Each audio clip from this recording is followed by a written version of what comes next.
समजा एखादी व्यक्ती हिंदू धर्मातल्या मागासवर्गीय जातीत जन्माला आली तर त्या व्यक्तीला सरकारी नोकरीत आणि शिक्षणात आरक्षणाचा फायदा मिळतो. पण काही वर्षांनी त्या व्यक्तीनं हिंदू धर्म सोडून मुस्लिम धर्मात प्रवेश केला तर तर प्रश्न हा आहे की त्या व्यक्तीला हिंदू असताना जे आरक्षण मिळत होतं ते मुस्लिम धर्मातही मिळत राहणार का? किंवा मुस्लिम समाजातल्या मागास जातींचं जे वेगळं आरक्षण असतं त्या नवीन धर्मांतर केलेल्या व्यक्तीला मिळेल का? वरवर पाहता हा विषय अगदी सोपा वाटू शकतो. ज्या व्यक्तीला आधीपासून आरक्षण मिळतंय तिला आरक्षण मिळतच राहणार असं कोणालाही वाटेल. पण थांबा, कारण मॅटर कोर्टात आहे. हा विषय वाटतो तेवढा सोपा नाही. या एका प्रश्नानं गेल्या अनेक दशकांपासून देशातल्या मोठमोठ्या न्यायालयांना आणि न्यायाधीशांना चक्रावून सोडलंय. अलीकडेच तमिळनाडूतही असंच काहीसं घडलं. हिंदू धर्मातून मुस्लिम धर्मात प्रवेश केलेल्या एका व्यक्तीनं आरक्षणाची मागणी केली आणि वाद न्यायालयात गेला. या विषयावर नुकताच मद्रास हायकोर्टचा एक ऐतिहासिक निकाल आला, ज्यानं तमिळनाडू सरकारच्या एका मोठ्या कायद्याला थेट असंवैधानिक ठरवलं आहे. कोर्टानं थेट सांगितलं, तुम्ही हिंदू धर्मातून इस्लाम धर्मात प्रवेश करू शकता, पण इस्लाम स्वीकारल्यानंतर तुम्हाला कास्ट सर्टिफिकेट मिळणार नाही. पण कोर्टानं असं का म्हणलं? तमिळनाडू सरकारनं नेमका काय कायदा बनवला होता? धर्म बदलला तर आरक्षण मिळणार का? कोर्टानं आपल्या सुनावणीत कुराण आणि ख्रिश्चन मिशनऱ्यांचा उल्लेख का केला?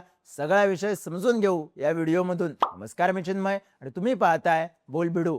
या संपूर्ण प्रकरणाच्या केंद्रस्थानी आहे समीर अहमद नावाची व्यक्ती. समीर अहमद हा जन्मानं मुस्लिम धर्मीय नव्हता. तो 2015 पर्यंत हिंदू होता. त्याचा जन्म हिंदू धर्मातल्या एका मागास प्रवर्गात झाला होता. पण 2015 मध्ये त्यानं स्वतःच्या इच्छेनं इस्लाम धर्म स्वीकारला. 2016 मध्ये तमिळनाडू सरकारच्या अधिकृत गॅझेटमध्ये याची नोंदणी झाली. समीरनं रीतसर मुस्लिम धर्माचं सर्टिफिकेट घेतलं. त्यानं मुस्लिम मुलीशी लग्न केलं. त्याला 2 मुलंही झाली.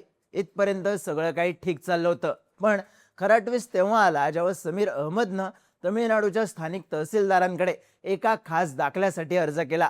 समीरनं तहसीलदारांकडे अर्ज करून सांगितलं की त्यांना आता मुस्लिम धर्मात प्रवेश केलाय, त्यामुळे त्याला आरक्षणाचा लाभ घेण्यासाठी मुस्लिमांमधल्या लेब्बाई या जातीचं मागासवर्गीय सर्टिफिकेट देण्यात यावं. आता तुम्हाला प्रश्न पडला असेल की लेब्बाई हा काय प्रकार आहे? तर तमिळनाडूमध्ये मुस्लिमांना एकूण 3.5% स्वतंत्र आरक्षण आहे. पण हे आरक्षण सरसकट सगळ्या मुस्लिमांना नाही, तर मुस्लिम समाजातल्या 7 विशिष्ट मागास जातींना आहे. यामध्ये अन्सार, दख्खनी मुस्लिम, दुबेकुला, लेब्बाई, माप्पिला, शेख आणि सय्यद या जातींचा समावेश आहे.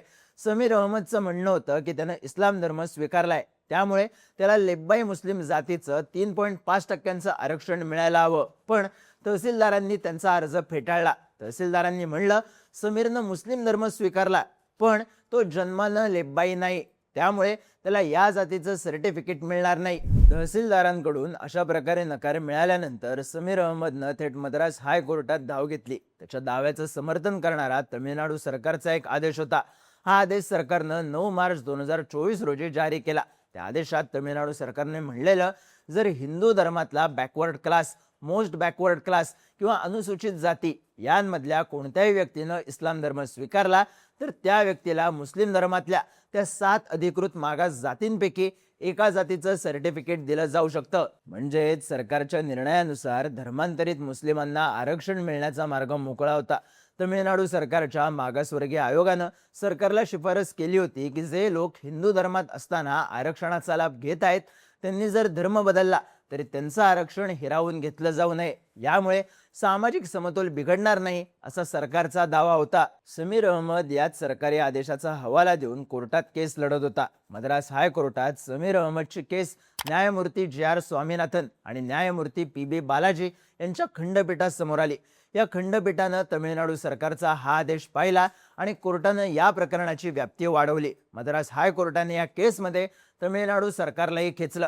आता हायकोर्टाने दोन्ही बाजूंचा युक्तिवाद ऐकल्यानंतर जो निकाल दिला आहे तो देशभरातल्या आरक्षणाच्या व्यवस्थेला आणि धर्मांतराच्या राजकारणाला पुन्हा एकदा चर्चेत आणणारा ठरलाय. मद्रास हायकोर्टानं तमिळनाडू सरकारचा तो 2024चा सरकारी आदेश थेट असंवैधानिक आणि कायद्याच्या विरोधात असल्याचं म्हणत आदेश रद्द केला. म्हणजेच धर्मांतर केल्यावर आरक्षणाचा लाभ मिळणार नाही असा आदेश मद्रास हायकोर्टानं दिलाय. पण याच प्रकरणाची आणखी एक बाजू आहे. खरं तर याच मद्रास हायकोर्टनं काही वर्षांपूर्वी दुसऱ्या एका केसमध्ये याच्या अगदी उलट निकाल दिलेला. तेव्हा कोर्टाने म्हणलं होतं की जर एखाद्या व्यक्तीने प्रामाणिकपणे धर्म बदलला असेल आणि सरकारने त्याला तसं प्रमाणपत्र दिलं असेल तर केवळ धर्म बदलला म्हणून त्या व्यक्तीला आरक्षणापासून वंचित ठेवता येणार नाही. म्हणजे काय, तर एकाच कोर्टाने एकाच प्रकरणात वेगवेगळ्या वेळी वेगवेगळे निर्णय दिले आहेत. यावरून आता मोठा वाद निर्माण झालाय. समीर अहमदच्या केसचा निकाल देताना कोर्टाने काय म्हणलं, तर कोर्टाने यावेळी 75 वर्षांपूर्वीच्या एका जुन्या निकालाचा दाखला दिला. कोर्टाने म्हणलं, जेव्हा एखादी व्यक्ती हिंदू धर्म सोडून इस्लाम धर्म स्वीकारते तेव्हा ती फक्त आणि फक्त मुस्लिम धर्मीय बनते. ती मुस्लिम धर्मातल्या कोणत्याही विशिष्ट पंथाचा किंवा जातीचा भाग बनू शकत नाही. कारण मुस्लिम धर्मातल्या लेब्बाई, रौथर किंवा मरकयार या जाती फक्त जन्माच्या आधारावर ठरतात.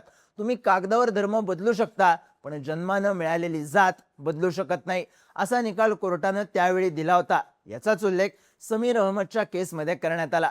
कोर्टानं सुनावणी दरम्यान असंही म्हणलं की ख्रिश्चन मिशनरी आणि इस्लामी प्रचारक यांच्या धर्माचा प्रचार करतात.